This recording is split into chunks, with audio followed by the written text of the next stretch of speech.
Okay, so let's talk Rookie of the Year. And the number one thing with Rookie of the Year is always who's going to have the most opportunity to get a lot of minutes, take their fair share of shots, and make mistakes and not get pulled out of games and that sort of thing. And I think LaMelo is probably the guy there.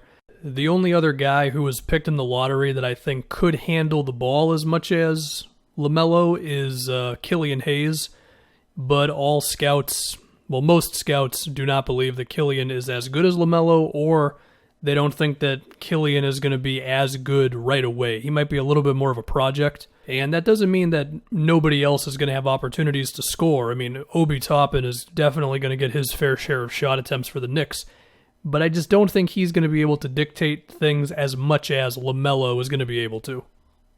I think LaMelo's rookie season is going to be pretty up and down. Sometimes it's going to be awesome. He's going to get you like 20 points and 13 assists. In other games, it's going to be 4 for 17 from the field and 7 turnovers and that sort of deal.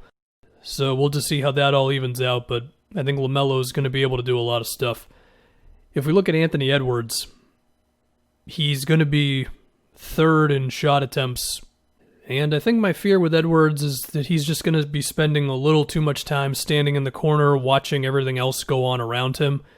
Now, he could fix some of that by going for offensive boards or cutting to the basket or setting a lot of screens, but is he going to do those things? I don't know. Now, that being said, Edwards is probably still going to average like 14, 15 points a game this season. And he'll get his fair share of pick and roll attempts, and he should be really, really good in transition. And I mean, he will still shoot a decent amount of threes. I imagine he shot a whole bunch of threes in college. So he'll have his opportunities. I just don't know if it's going to be enough to offset the amount that like LaMelo is going to have. For example, if we talk about Wiseman, so Wiseman already tested positive, which means he's going to miss training camp or something. He only played 3 games in college, so LaMelo, or Wiseman, has spent so much time off at this point. I just don't know if he's going to be able to hit the ground running. And, I mean, maybe you can build up a case in the second half of the season or whatever, especially if nobody else is really setting the world on fire. But I just think it's going to be tough, especially because, and I mentioned this in the Wiseman video, I think Kerr is going to pull him sometimes if he's not looking good defensively. And he'll throw Looney in there, who should be better than Wiseman defensively. But, you know, in terms of the other stuff, I mean, you imagine Wiseman's going to get a lot of offense created for him. It's going to be alley-oops from Draymond and Steph. We'll see how much pick and roll Steph is running like that this year. These are things I talked about in the Wiseman video. So, yeah, next I'm going to go down to Obi Toppin at number 8. Obi could be the best offensive player in the draft right now. I don't know if he's going to end up being the best one long-term, but he made progress as a shooter in his second year at college. We all know about the inside scoring and the pick and roll potential. Granted, the Knicks don't have a guard who can really play the pick and roll like that. I mean, I guess Elfrid Payton is probably the best option. He's not that threatening because he's not that much of a shooter, but he at least knows how to pass the ball better than anybody else on this team. Emmanuel Quickley is more of a threatening shooter, but whether he's going to be a passer like that day one, we'll see. And the other fear with Obi is that Julius Randle might steal too many shots as well as ruin the spacing a little too much for him.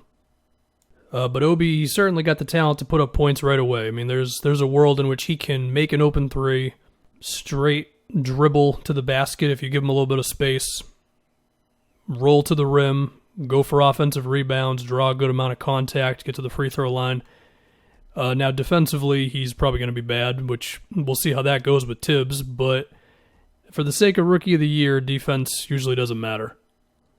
If we talk about the rest of the draft, we can just go down it, I guess. Patrick Williams, you imagine Otto's the starting 3 and Markkanen's the starting 4. We assume Patrick Williams is still going to get a decent amount of minutes, but that might hold him back right there. Okoro, you know, if you want to look at it from a steadiness standpoint, Okoro might actually be one of the best rookies day one just because there's a chance he can be an awesome defender from his first game, but he's probably not going to score enough points. He's got some stuff off the dribble. He should be a good finisher. There's question about his shooting. And also, Sexton and Love are definitely shooting more than him. Drummond is going to get a lot of rolls to the basket where Okoro is just going to be standing watching. So, again, probably just not enough points.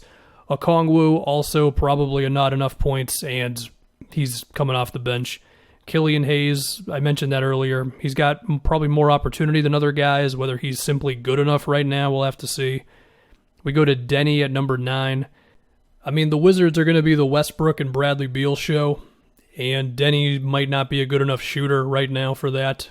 His form looks good, but the percentages have just never been there for him. And maybe he'll grow into it, but even if you expect him to do that, do you expect it in his rookie season?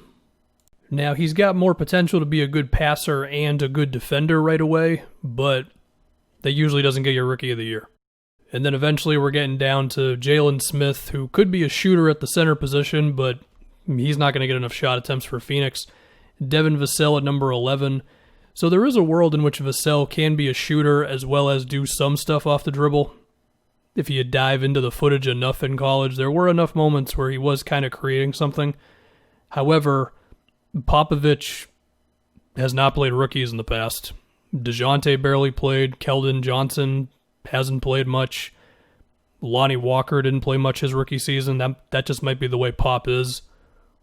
But at the same time, Vasel does project to be a good defensive player, so maybe that would convince Pop to play him more. If we look at Halliburton at number 12 to the Kings, I mean, a lot of scouts like Halliburton. They love that he can fit in with a team and be a team defender and a passer, and his shooting form is weird, but they all think he can be a good shooter and should be a solid rebounder and stuff.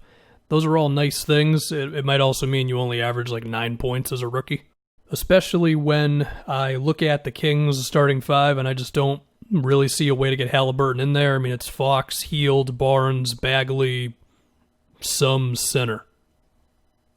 Unless they wanted to get wild and go with Bagley at the 5, but while I think we could see that sometimes, I just don't know if we're going to see it enough. And I mean, Halliburton will probably play like 20-something minutes a game, but it's probably not going to be enough.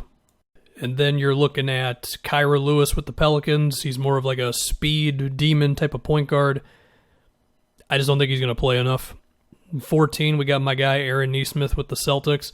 I mean, the case that he's got is that he's just chucking like 9 threes a game from day one, which is probably not going to happen. And as far as guys outside the lottery, you lose me at that point. Although Emmanuel Quickley is supposed to be an awesome shooter, so for whatever that's worth. Yeah, I think I just end up on LaMelo. I just feel like he's going to have the most opportunity. I don't think he's going to get pulled for having a bad couple of minutes.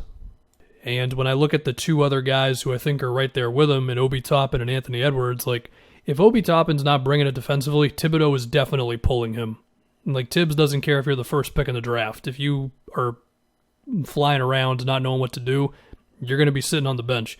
And in the case of Edwards, I just don't know if he's going to get enough shots, enough possessions.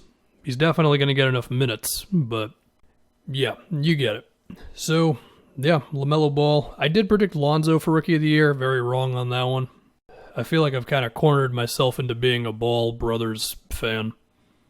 But hey, man, look, Lonzo, he always makes his teams better when he's out there. LaMelo, probably not going to be as good on defense, but yeah, I don't know what I'm talking about at this point.